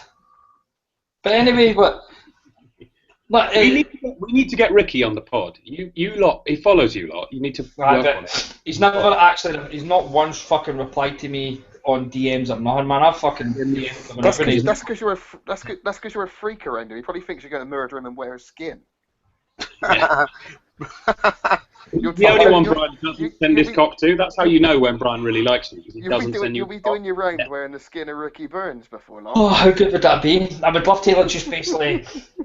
You know what I'd love to do? I'd love to do like a night where I just sit round a fucking table and like Ricky Burns is on one side, Barry Jones is the other, and like Cristiano Ronaldo's at the other bit, right? And we just have like Cal's sister like on a platter, you know, like a pig that's been roasted with a big apple in her mouth, and just like kind of carved bits of skin off or not, and just ears. She's inside me forever, so I know, and nobody else can get her. That is what I've always fantasized about. And then they all go up. They all go upstairs to bed, and you just watch them sleeping, right? I can imagine you just watching Ricky Burns sleeping. I fucking love Ricky Burns. But honestly, my whole point is that Andy, have you been to the Braehead for a boxing match? Yes, mate. It's fucking dynamite. It's a small arena. It's about 5,500, 6,000, right? It's a small arena. Every seat in there is a good fucking seat, right? It's a right good away arena for boxing. There is absolutely no danger this arena's getting filled, and unless they're going to do something mongy with this fucking Shannon Briggs thing, right? He's got the likes he's got a wee fucking Joe Ham that's going to be on it. For some mad reason, they've got Josh Taylor on there, so like Hearns working with McGuigan. I don't think has that been confirmed? But what I've been told, he's on the card. It's Charlie Flynn. Charlie Flynn, but these guys aren't the big ticket sellers, so how are they going to... They say the two of them sell. I would say they're only like 6-0 and 7-0. They sell decent. You know what I mean? They're not going to shift a huge amount. So I see what you're saying there. I think Willie versus Nuss is a good fight. I think that's a decent, good fight. That I don't know. I don't know if you can say I'm biased if you want, because you know I'm part of it, Willie. But I think that's a good fight, and I'll be fucking interested to watch that. And I want to see how they like to see Flynn and Ham live, to see what they're actually like and what they're actually capable of, because obviously they're like the kind of new breed coming through. So for us being Scottish, we're going to need them to be good, but you've not really seen much of them. So I'm fucking interested for that point. Do you know what I mean? So that's the other side of the fucking argument. No, I understand that, but at the same time, I said this before when the Crawford fight was made, and it's like Cannon and Gonzalez. Hearns should be bringing his fucking top names for England up onto this undercard. The only person that he's actually ever brought up was like Joshua, and he came out to the Proclaimers and my nephew about to start singing and dancing, and I turned around to him and says, "You even utter a fucking word supporting this big prick, I'll punch you right in the face." See, that was mental, wasn't it? See, when he came out of that, the crowd went absolutely ballistic, on their feet and fucking crazy. Scotland's fucking reeking their casuals and all. But see, I can remember like Ricky Burns was fighting, and then they were going to have a card in Liverpool like a month later or something like that, and they were like talking about like Tony Bellew, fucking Kell Brook not going to be on the undercard, and Kell Brook was fighting a fucking dafty. No cunt was getting a fuck right. It was just a keep busy fighting. I'm like, why didn't you bring him up to Scotland? That is one of your top fucking names. Bring him up to Scotland, put him on the undercard so we can all get to see him. Why do we always need to have to travel to England all the time to see this shite? And he just like, who was it was on it? Cardo versus, was it John Simpson? I was fucking raging at that because John Simpson's a tiny wee guy. Simpson's been robbed so many times, hasn't he? Fuck me, man. Shannon Briggs, see the amount of people that turns around and says that he's a proper heavyweight fighter, not people better no fucking duck. People better no fucking duck him and all that. He deserves it, this, that. What the fuck are you talking about? Do you actually know who the fuck he's fought in the last 10 years? Absolutely no cunt. The last time he fought some cunt, he actually nearly died. He was fucking Vlad was out fucking like digging a grave for him because he's like, oh, he's going to die. He was lucky to survive that fucking fight. And they're talking about he will tell you if he fought like somebody like he would actually put him in a coma. Right. He doesn't even get fucking licensed in like half of the states in America. I mean, it's just it reeks of fucking desperation. He's got a great goalie beer, for fuck's sake. He can't even diet. A 45-year-old guy that had his last meaningful fight 10 years ago, and you're fucking bringing him on, putting him just like a performing bear. I tweeted this the other day. It's fucking disgusting. It is disgusting. He's going to end up in a series. They managed it with James Toney, didn't they? They got him a license. I'm sure it's embarrassing, and in my opinion, it fucking shames the sport. These guys like that, they should be fucking put out the game, denied a license. Fair enough, they want to make money and stuff, but see, at the end of the day, it's no doing boxing any good, and it's not doing them any good. It's fucking embarrassing. It's a freak show. It's like fucking a circus act. That's exactly what it is, a circus act. Canelo, the only thing he's done in the last 10 fucking years is fucking chase Vlad down a fucking river and fucking dump him into the water. I mean, that's his best win in the last. You know what I mean? Fucking embarrassing. That was good. Sam, mate, I know you've seen the video. So, what do you think Hearns' plans are with Briggs? Is he going to sign him for a short-term deal? Is he going to try and match Joshua? I didn't watch that fucking shit one with what do you call it? Shannon Briggs and Hearn. I watched some of that. I didn't watch it all. Hearn today I'm not watching that. No, hold on, Sam, hold on. See the Briggs one? What I've been told is, but Hearn just basically fucking admitted that he's taking a cut out the Scottish fans. It's like he's just fucking ripping the piss out of them because he'll just get Briggs up there and he knows that people will fucking buy tickets to him. That's kind of the rough gist of what he was saying, and he says that he knows people will fucking buy it. Fucking fags. He was saying shit like, "Oh yeah, you're a dangerous fight for anyone," blah blah blah blah blah. Which is why we need to make sure the money's right. And he's saying, "You and Anthony Joshua does 1 million pay-per-views." What? Yeah. It probably does if Joshua's won a belt. Honestly, that's the depressing thing. No chance. Honestly, Shannon Briggs will be on every single chat show in the country, getting his abs out and shouting, "Let's go, champ!" Literally, he will be on Graham Norton, and Graham Norton will be paddling down a river, and Shannon Briggs will go past him in a speedboat and shout, "Let's go, champ!" That is the sort of thing we'll see for 3 months before the fight, and it will do 500,000 buys, let's say, and it will be, it will be a joke fight. It will be easier than Joshua's. See the sad thing that's the current situation in today's fucking boxing landscape. You don't need to beat anybody. You don't need to get a win to get a fucking big fight or a title shot. Just come up with a fucking catchphrase. Next we'll know fucking Roy Walker's fucking in for a shout against fucking Joshua. Embarrassing, honestly. Get Michael Barrymore, top, middle, or bottom. And it's Hearns, Hearns saying, "Oh, so and so doesn't sell any tickets." It's basically saying so and so doesn't have a gimmick that means we can get them on Sky News for 4 hours a day. if you've got a gimmick, or you've got like funny hair, or you've got a catchphrase, or you've got some sort of outlandish thing about you. Jason Gavin, they got, how much mileage did they get out of the fact that he went woo a couple of times during Prizefighter? They were doing that like every week. The entire crowd was going woo when he came into the arena. It's mental. No, but that was actually Ric Flair was there. It was like a fucking pantomime. It was what do you call him again? The fucking stupid MC. What's his name? John McDonald. He fucking done it on the microphone when he was announcing the move. Don't slag him off. He did our intro, John McDonald. Oh, that's right. The next big part. The sensation. But yeah, you think the mileage that they got out of the fact that Jason Gavin went woo a couple of times, and people just love that gimmicky like wrestling shite, don't they? It's mental, and I mean, when they combine it with a great fighter, like when you have Naz coming to the carpet, I think that's brilliant because it's great fun, and it attracts people to watch a guy who's genuinely fighting other great fighters. But when you have it where it's a guy like Briggs, who is, he looks sort of like a sort of Hollywood villain. Do you know what I mean? He's not a boxer. Like you say, he hasn't had a relevant lot in about 6 years, let alone a win. If you watch that interview, you can tell he's not fucking stupid, and he's not actually lost the plot. He knows what he's fucking doing, and it's all big acts. But it was just Hearn was so bad. It was so bad. I can't even. It's just obviously it's just a big fucking money making. So cynical, isn't it? It's just so cynical. Like taking it to the next level. Go on, Andy. Sorry, mate. What were you saying?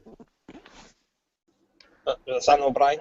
Hold on, I was just going to say, if they do put him on the Burns card, I don't think, for me, it's not going to make a great deal of difference and sell like any more tickets up here, because like 90% of people that follow boxing up here will go, if they go to be see Ricky, and they'll know, a lot of them won't even know like, who's on the undercard, and they'll not care. It'll be all about like, the main event.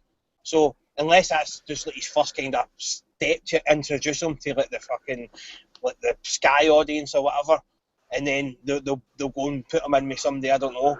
But as soon as he gets in with anybody half decent, I mean anybody like somebody like say even Chisora, who's probably fucking his best days are well behind him, he would fucking annihilate him.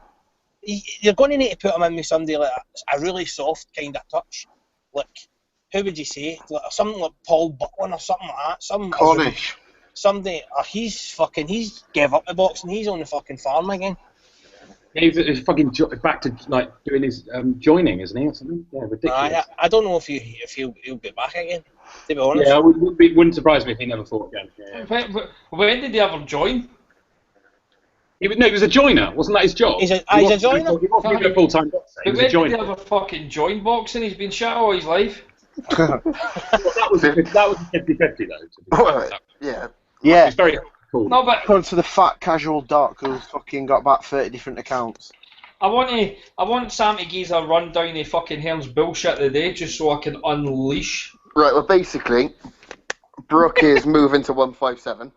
He's moving up, and obviously GGG's coming down to fight the money man, Brook, who can't. Sam, isn't there someone at 147 he could fight? What about Cotto? Would Cotto take that fight? Do you think? No. HBO offered Hearn the Cotto fight without asking Cotto first, but Cotto's obviously ducking him. Tim Cotto don't want it. Yeah. Yeah. Peter Nelson spoke to Eddie Hearn and said, "Do you want the Cotto fight in June?" They obviously said yeah, and then Peter Nelson went, "Oh, we'll go ask Cotto." Cotto probably replied with, "Who the fuck is Kell Brook?" Oh, it's that Fanny that got stabbed in it's that Fanny who got stabbed in Spain for a shot off a man. Cotto replies, "Who the fuck is Kell Brook?" He's asking for 50-50. Is this a fucking joke? And then puts the phone down. And then Hearn says, "Oh well, we tried. So now I'll put him in against Donut Dan again." No, Hearn would say Cotto has ducked Brook. That's what he would do. He would have a fucking IFA interview and claim that he's ducked him, even though there's been no fucking chance of the fight happening as he does. Sam, turn your sound up because you're very low. Do you think Brooks like sucked a dick the same gift fucking Cotto's wife's tits? What about as big as Brian's? Not the other Brian. Brian's lost a lot of weight. Yeah, both. Sam, any other Hearn news in that video? So what? So Golovkin's going to fight Brook, you're saying? Yeah.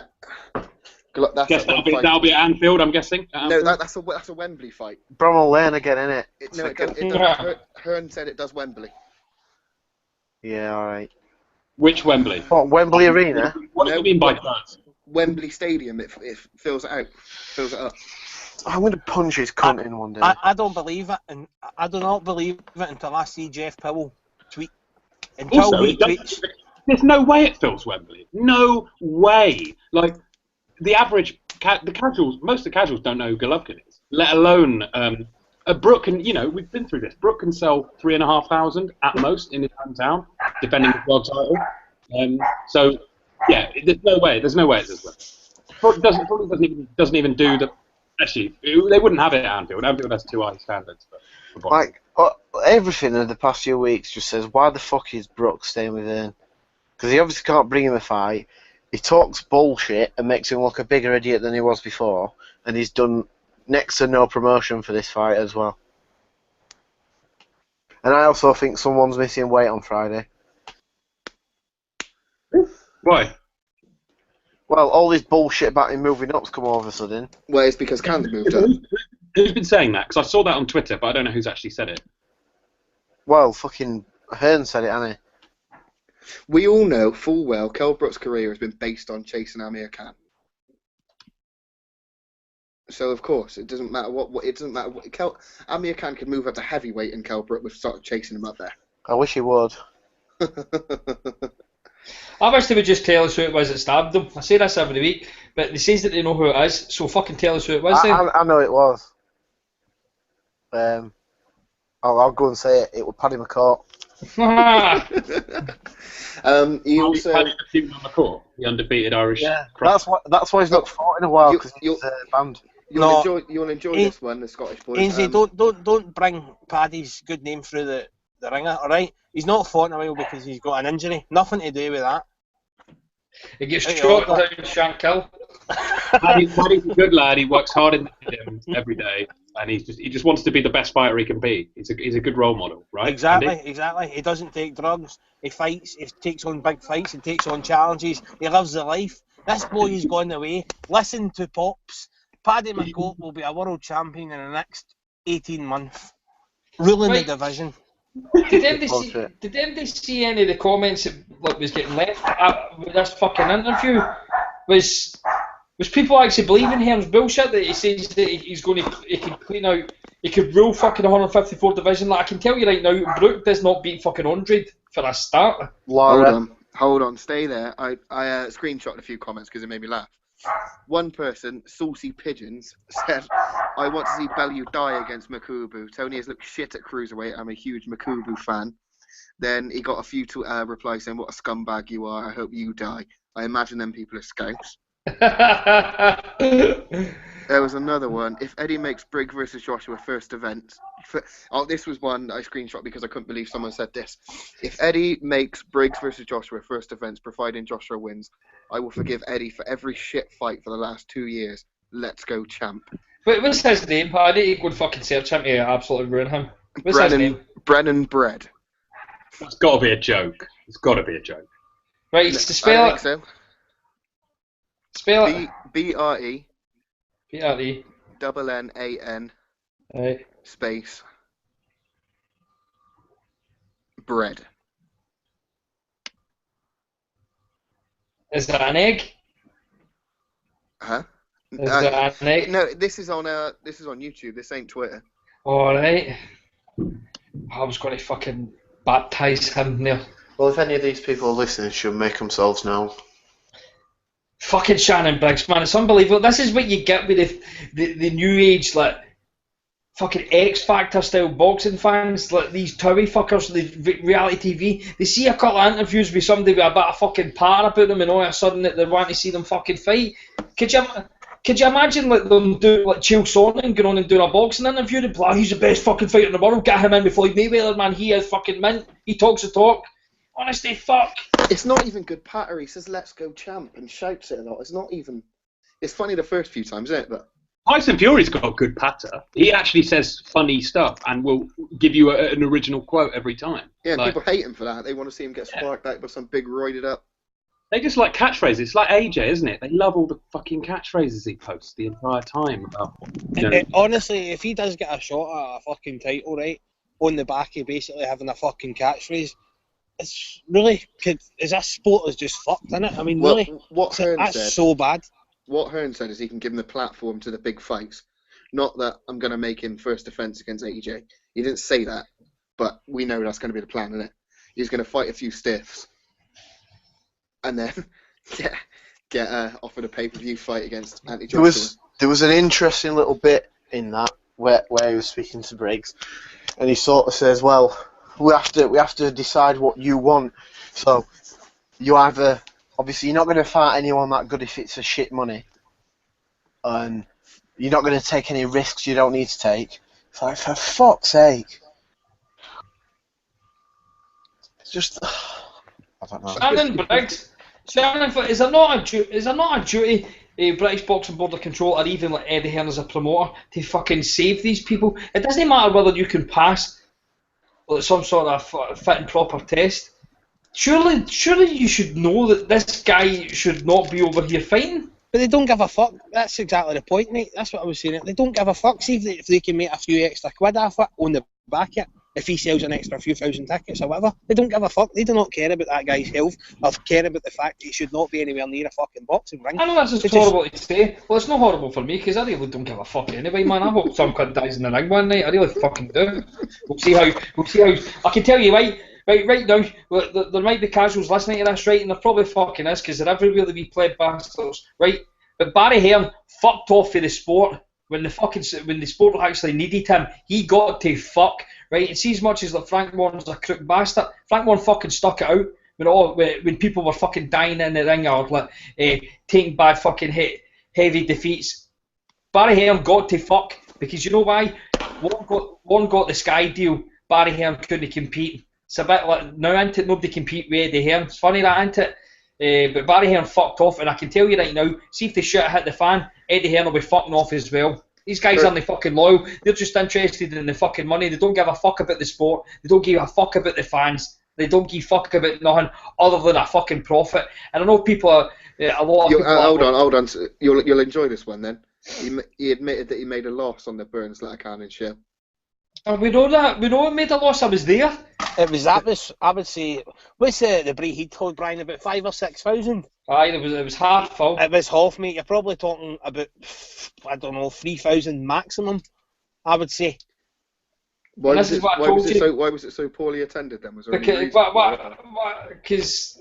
there's a lot of fair weather fans, and I've said this to him. Hearn had to promote the shit out of this Crawford fight to get 10,000 in there. I mean, Ricky has got a good crowd about him, right? But it's not like a 10,000 fight ticket seller. That's not the way it goes with Ricky. And that's how I'm saying. I was like, how is he going to fucking sell this? I know they're going to try and sell it like he's making history, like freeweight world champion, and like, you know my feelings about that. I don't need to keep going on about it. Yeah, and he also said that whoever wins this at Burns to Rocco is mandated for Broner Theophane. That's not what I got told last week. I got told last week that Ricky Hatton's one of his fighters, I can't remember the name of him, he is fighting shortly and he is going to be mandated to fight the winner of fucking Burns v. DeRocco. I will tell you exactly who it is right now. Hearn also mentioned shortly after this that Willie Lemon wants the Burns fight if he beats Tyron Nurse. Fucking embarrassing, man. I'll tell you who the fighter is. It's Kirill Vrilic or something like that. He's 5th in the WBA, right? He is apparently fighting shortly, and if he wins that fight, if he has fought and he's won it, he is getting mandated to fight the winner of Burns v. DeRocco. So there you go. But Mendoza said last week that the winner of that fight will fight Theophane or Broner, and that'll be doing away with the regular title. And it was because this is just a chance to kind of clear it up or something. I'm sure. I don't know if it was Hearn that had said that as well, but I'm sure I'd read some sort of fucking, I don't know, report about it. In fact, it was Boxing Scene. Somebody had retweeted a Boxing Scene article about it, and it was Mendoza was saying that basically whoever wins this fight will fight the winner of Broner. Well, somebody's just basically Can is no bad though. Bet her Vag is as tight as Andy from the Asylum's wallet. I don't really get that, but I'm laughing at it anyway. It's funny, logs. But Shannon Briggs, fuck him. I'm not going to the fucking Burns cards. He's going off. Fuck off, man. I'm not going back to a fucking Matchroom show ever again. I'll save my money, go to America maybe once a year, get a fucking decent fight in there, enjoy myself, party on, and I'll go to Belfast or Dublin for fights. That's about it. Fuck the rest of them. Fuck the rest of them. Like I says, Warren can go fuck himself and all. Box Nation's getting cancelled as well. What I'm going to do is I'm going to hold off with Box Nation because I want to see Liam Smith's next opponent, right? And I want to see fucking what happens. I've got a funny feeling here that Billy Joe Saunders is going to be shamed into having to fight Golovkin. This is my own personal opinion that he's going to be shamed into fucking having to being forced to fight Golovkin with the amount of abuse that's getting dished out here, and he's constantly fucking mentioning him, and we know everybody's doing that. But if that fight gets made, fair play to Box Nation, it'll get kept. If it doesn't, it's getting fucking bumped. But if Golovkin is not fucking made for Saunders, if he doesn't get that Canelo fight, boxing can go fucking take a big fuck off. Well, just a couple of quick ones on the theme of the casual comments. The Guardian wrote an article earlier, which was sort of an interview with Kell Brook and a preview for the fight against Bizier on the weekend. In the article, the author referred to Mike Tyson's trainer as Cuss Tomato. I think that might have been an autocorrect thing. So there were lots of comments about Emmanuel Stewart, Donald Curry. What's his face? Brendan Pringle, all of this sort of stuff. That was quite fun. But then a few of the less educated fans joined in the comments. We had the first one saying that Kell Brook was the first fighter since Lloyd Honeyghan. The first fighter since Lloyd Honeyghan, British fighter, to win a world title in the States. Forgetting to name a few: Ricky Hatton, James DeGale, Jamie McDonnell, Lennox Lewis, Ken Buchanan, and what was his face? Nigel Benn won a title in America. Just basically about a dozen, and this guy just insisted that he was the first one, is the second guy to ever do it. And then we had a classic comment, which is my favourite, which is, I don't like Khan ducking Brook, but I think he's very clever to drain Canelo down to 155. I remember Sugar Ray Leonard and Donnie Lalonde having a light heavyweight fight at 168, and Donnie Lalonde just wasn't the same. So we had one guy, and that got quite a few likes and people agreeing and saying, "Oh, yeah, clever to drain Canelo." So I guess these people don't really keep up with the news too much, but it made me laugh. I thought, right, Brian, we can now do, and I think to sort of finish off, we're going to have another pod later this week, I think, where we can do a proper preview of the weekend. And we got Barry Jones as well. Well, I didn't want to announce it unless it's definite, but Brian, is it definite? That's definitely. It says that he wanted to go live as well, so I didn't know, because Barry can be quite. It can be quite fucking off the cuff. Let's see when you actually speak to him, or you even see like when he's speaking to people. Like he is really funny, and he doesn't give a fuck. So I thought maybe he would want it recorded so we could maybe edit stuff out. But he told me he wanted to fucking go raw, and I was like, yeah. We've all seen his cock anyway, so it's all right. We're friends. Have we? Yeah, he was in a DM chat when he getting his cock out. Fuck, so he did, I. He posted a few another pictures. boxing exclusive from the next big pod. Yeah. Was that what? Was that it? What is it, Andy? what Carp's just said. Oh. Right. What, that we've seen Barry Jones's cock? Exclusive. Aye, that's an exclusive. Every one of you are far too occupied with seeing people's cocks. I think these are all gay. What? Andy, I thought them all the time. Funniest thing he did was he posted a picture of Bunce bending over in the studio picking up his notes, and he posted something. He said like "kiss my feet, fat boy" or something like that as his comment. It was like Bunce had no idea the photo was being taken. But yeah, that made me laugh. So, yeah, okay. So we're gonna have Barry Jones on Thursday. So everyone who's got questions, please send them in, because he talks very honestly about his career and about the state of boxing at the moment. He's not bought and paid for like the clowns on Sky, so it should be a good interview. With the exception of Ed Robinson. Yeah, who you can tell. I find with Ed Robinson, you can tell he wants to give you an honest answer, but he kind of has to bite his tongue sometimes. Yeah, we haven't seen Ed Robinson's cock either. So speak for yourself. It's all about the cocks, Mr. Stop talking about fucking cock. You fucking Taliban nonce cunt. Before we finish, before we sort of do the preview on Thursday, I thought with Barry, because I'm sure he's got opinions about the fights coming up at the weekend. But I thought we could finish on a question for everyone, and please, I think you should have prepared your answers for this. Well, you could maybe try and ad-lib it a bit, mate. But I know Brian's got one that he wants to keep. He's kept his powder dry on it. The question is, who is the most naturally talented fighter of this era? And I guess this era we're talking sort of the last decade, really. Yeah. So Brian, who is yours, mate? Because I haven't heard this yet. Most naturally. Well rehearsed, Andy. You got one? No. I don't want some fucking hipster fag. Andy, mute yourself. I'm unmuted. I need to go anyway. I'm got to finish up. Can't see get later. the fuck. Love you, bye. Poof. Fuck's sake. I don't want any fucking hipster like coming back to me and mentioning some fucking like daft name. Like I know like the favourite right now is like Gonzalez, but I'm gonna say Floyd. I really do. Like I know people have got this. I used to be high on Rigo, right? But when you actually fucking break it down a lot more, he's not even fucking remotely close in levels of talent compared to like Floyd. See if you actually look at everything that's good about Floyd, like his attributes, like he's probably maybe get the best jab in boxing. Like it kind of goes really fucking underrated. Are you still there?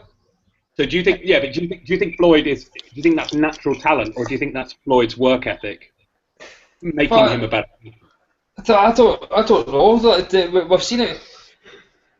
The thing is, like, Floyd seems to be. He seems to have.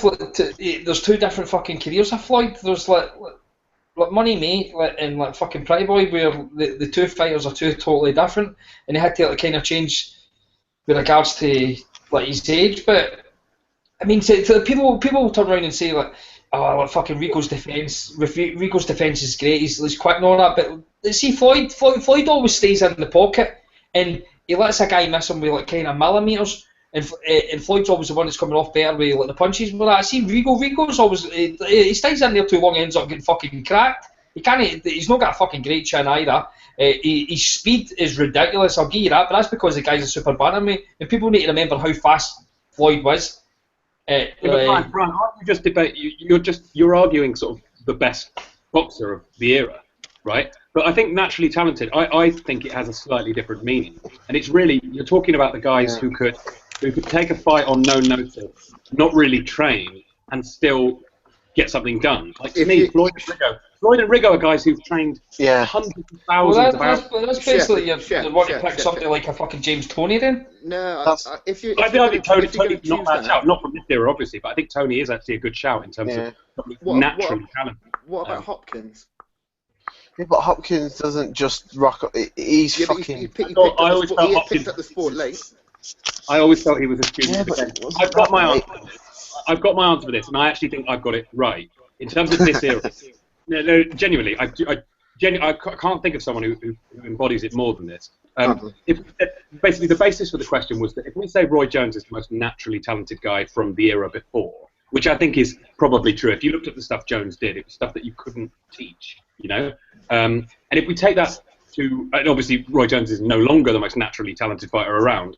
So if we look at it from this era, I put forward Marcos Maidana, and it's not because of the skill he showed in the ring. It's because of the fact that he took up boxing late. He never really trained.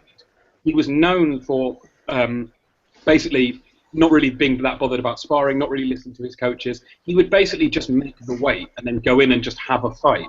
And he got to a very, very high level by doing that.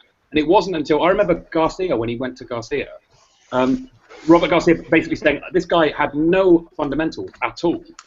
He was just a really tough guy who got in there and sort of mixed it up. And Garcia was like, I had to give him a jab. He didn't have any sort of a jab. And this is Maidana when he was like 28, 29. And he basically didn't know what a jab was. And he had to be kind of broken down and reconstructed. Do you guys think that's on the right lines? Or if we're going to go down this fucking hipster route, I would say Sergio Martinez then. Yeah, I think Martinez is a really good shout as well. Good shout, yeah. I'd say Peter Sutcliffe. He was an artist. Yeah, he was born with that talent. But yeah, Martinez is a great example because he's a guy who didn't have any of the. He wasn't in the gym at 6 years old or watching his dad's fight or growing up watching boxing every weekend on the telly. He was a guy who, within a couple of weeks, I think the famous stories are Maidana put on a pair of gloves at 15, and within a couple of weeks he was knocking out the champion from the next town over. Like within a couple of weeks of, he had no idea what he was doing, but he was just a tough guy. And Martinez was the same. Like within a week of stepping into the gym, he was entering tournaments and either winning or doing pretty well against far more experienced opponents. And those are the guys where, if you look at the amount of time they've spent practicing boxing, it's so much less than guys like Floyd and Rigo, who would have put a pair of gloves on when they were 5 years old and started. They were kind of like Mozart. Do you know what I mean? They were amazing by the time they were 10, and they continued to practice and practice and practice. Whereas a guy like Maidana could probably have a fight in a month's time, purely training to get a bit of weight off, and he'd probably do all right, Whereas I think Floyd would need to actually study, plan, come up with specific strategy and all this sort of stuff. Ricky Burns.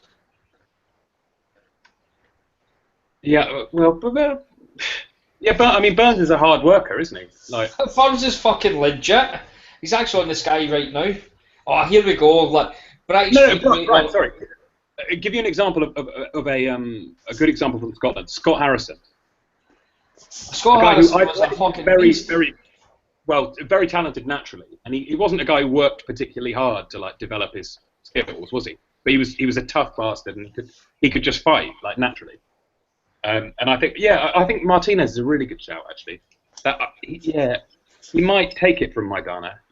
I always remember Angel Garcia saying that for the Khan fight, Maidana just didn't even train. Like he just wasn't asked. He just basically made the weight and then went in and just tried to bomb him out. And obviously he lost, but he still pushed a guy like Khan. That could have been stopped quite easily. Yeah, and if you consider the amount of amateur training Khan had compared to Maidana, and it basically just came down to who was tougher. And Maidana was just naturally, he's just a guy who's sort of made to fight. Do you know what I mean? He didn't need the training really. And I don't know. What do you think, Andy? Have you got any other nominations? Well, that was quite a difficult one because it's pretty subjective, isn't it? I don't know. I can see I agree with your point about the likes of Floyd and Rigo and Loma, those sort of types, because they're not. It's not necessarily natural. They've sort of, from a young age, been picked up and took through the system, aren't they? So it's not like necessarily a naturally talented. It's sort of become. They were trained. They were like trained very, very hard from an early age. Yeah. Whereas a guy like James Kirkland, obviously he's several levels below them, but he's a guy who basically just walked into a gym and was really tough and just had a few fights, and he could sort of naturally overwhelm people with his sort of, I guess, with just his temperament and the way he was as a person, rather than with the skills he'd learned through thousands of hours in the gym.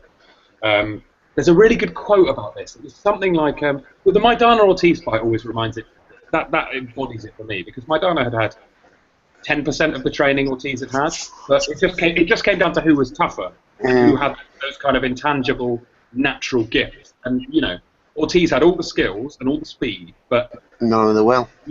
Yeah, he didn't have that kind of, that natural fighter's will, I suppose. Obviously, Ricky Burns is a rare example of someone who's got the skills and the will. Skills pays Right. the bills. Fucking hell. I What think about this is a really, Salido? What? people texting him. Salido's a good one as well. Yeah. He just turns up and thinks, fuck it, let's have a go. And Fuck Salido, man. Fuck. yeah, scumbag. fuck him, but yeah, he's a scumbag, but If you look at if you think about the amount of sort of formal training he would have had compared to a guy like Lomachenko, in terms of like the art of boxing and like the craft behind it. Salido was a construction worker who started having a few fights as a way to get some extra money and ended up being quite good. Like it was, he had no amateur fights, I don't think, or very few. And again, I think Chavez Jr. actually is pretty naturally talented. He's fucking blown it in the later years, hasn't he? 'Cause he had spells of not looking too bad, and he's just. But he got to world level legitimately, and then he's kind of fucked it up since then.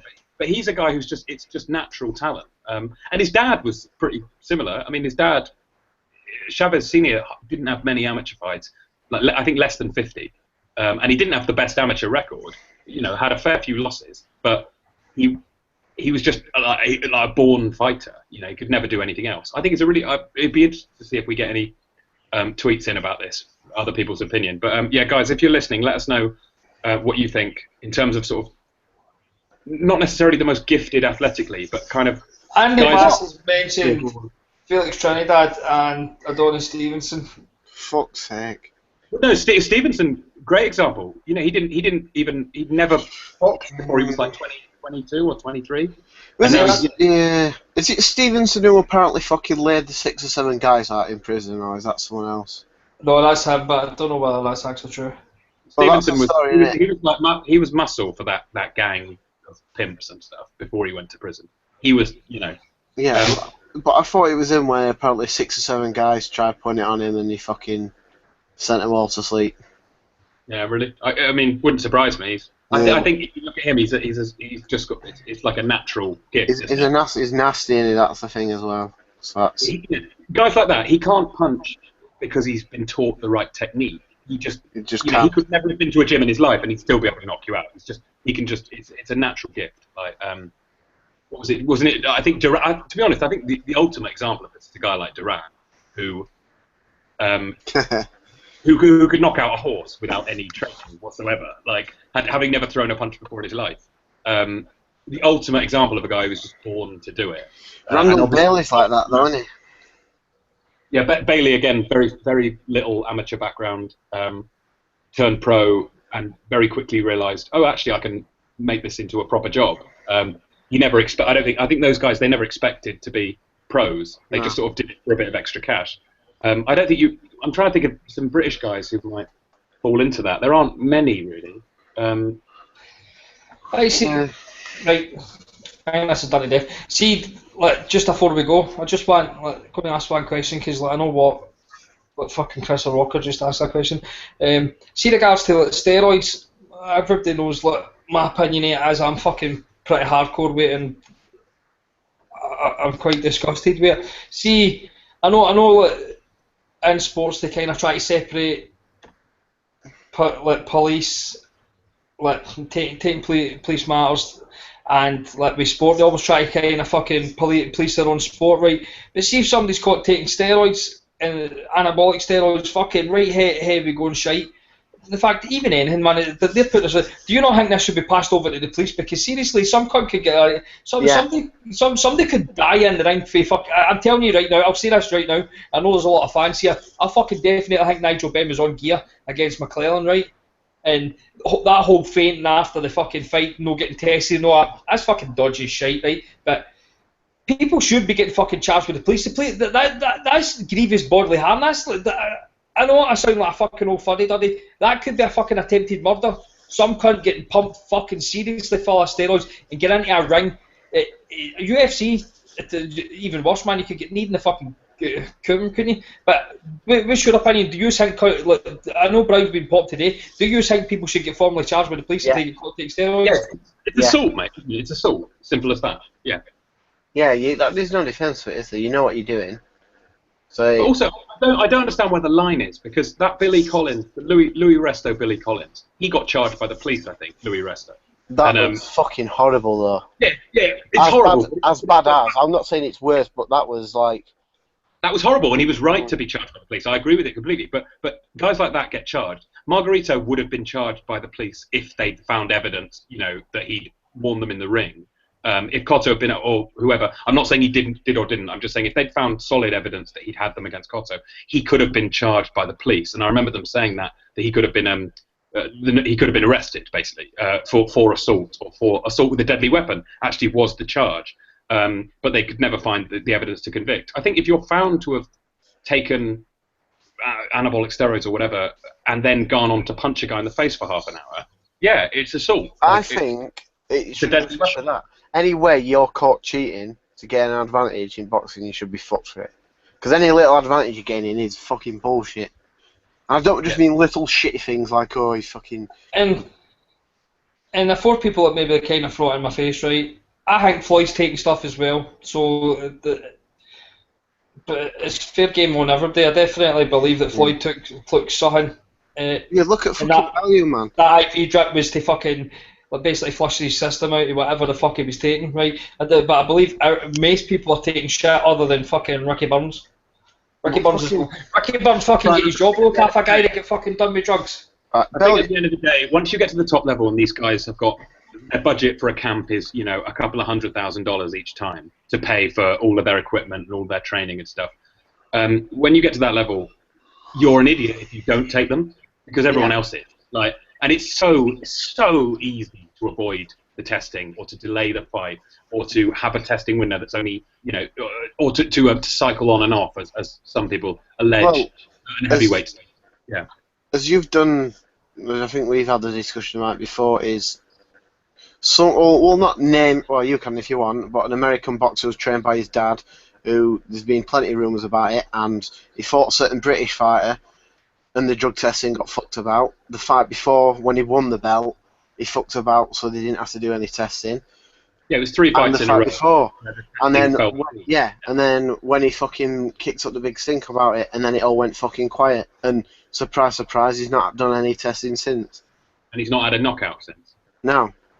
Yeah, and I think that, yeah, I agree with you. Obviously, we're talking about Sean Porter. I think we've discussed it already on the show, but it's a simple case of why are we suspending disbelief on stuff like this? What are the odds that through random circumstances the testing would fall through for 3 fights in a row? The odds of that happening randomly 3 times in a row are so astronomically small that you can completely rule them. In any criminal case, a judge would rule that out and say, well, that's not a reasonable doubt. You have to give a reason why, and no one's ever given a reason. Paulie, Devin Alexander both said it was, and I quote, it was meant to be random testing, but it didn't happen. It was meant to, but it didn't happen. They don't know why it didn't happen. They were never told. They were just told, oh, by the way, it's not happening. And, Hearns famously, they fucked about with the date of the fight, and then the testing fell through. It's not, I'm not trying to sort of frame Sean Porter here. It's just there is absolutely no adequate explanation for that behaviour. He hasn't given a single explanation, and you can't give people the benefit of the doubt in a combat sport. That's just mental. It's ridiculous. He's not running in a straight line for 9 seconds. He's punching another guy in the head for 45, or close to 45 minutes. It's ridiculous. Well, with Brook, and I don't know how accurate this is, but this is what I was told by someone who claimed to know, because they heard they heard via Terry. I don't know if it was off indirectly, but Tessie was allegedly agreed. It had not. So obviously it was agreed that Brook would be tested by the UK mob, and then they'd transfer on to whoever when he went out. He did all his testing here. Meant to be USADA, I think. He did all his testing here as per. Got over there and it fucking just weren't ready. There was nothing there, no agreement. So they fucked about, and Kenny Porter then started talking some bullshit about how he'd force this fucking stuff through. He's the biggest lying cunt in boxing, bar nobody. Kenny Porter. The reason you could tell that they were lying is because Porter said originally that the date was too soon. I think they fought in September. He said it was too soon originally. And then about 2 weeks later, when Hearn was complaining that there wasn't enough time for the testing to be done, because they still hadn't agreed a date. Kenny Porter then came out and said that he was the one who'd been pushing for September. So he just completely got. And and again, all I'm saying is, like, I'm happy to be proved wrong, but no one's ever made any effort to prove their innocence, and they just think, well, if you can't definitely catch me red-handed, then I'm innocent, and it's ridiculous. Yeah. Fans are prepared to accept it. It's just mental. But I think if you miss a drug test, or for, world title fights, they should have drug testing. If you don't get drug tested, you get stripped, you don't fight, and you get banned for at least 12 months. If you miss a test, it's a fail. And if you fail, you get banned for a significant amount of time. You should get banned for something like 5 years. You should get banned for the length of time that would basically take a fighter's prime away. Because a 6-month ban, Galahad coming back after 6 months or whatever, that's nothing. Fighters fight, Galahad probably fights twice a year. What's 6 months? Yeah. One fight. It's ridiculous. Well, 18 months he's got, didn't he? But apparently Galahad's brother spiked Lucas Brown. That's the unconfirmed reports. I'm sort of a little bit sceptical, but I'm hearing that it was actually Varda who tested Brown. So if it's Varda, then I'm sorry, we've got to believe. I like Lucas Brown. I was really happy that he won, but if it's Varda saying it, then I've got to go with them. And there's a couple of things on that. One that made me feel like it was dodgy. So apparently this drug is to cut fat and shit. So that makes me think that he probably had took it. But then I seen something that someone tweeted earlier. Apparently the fucking German boxing board, and let's just remember their fucking dealings with Tepper, are the ones who apparently have been running this testing. So. But it's Varda though. That's what I get. Yeah, but that's the only tweet I've seen. I don't know how right it is, but. Okay.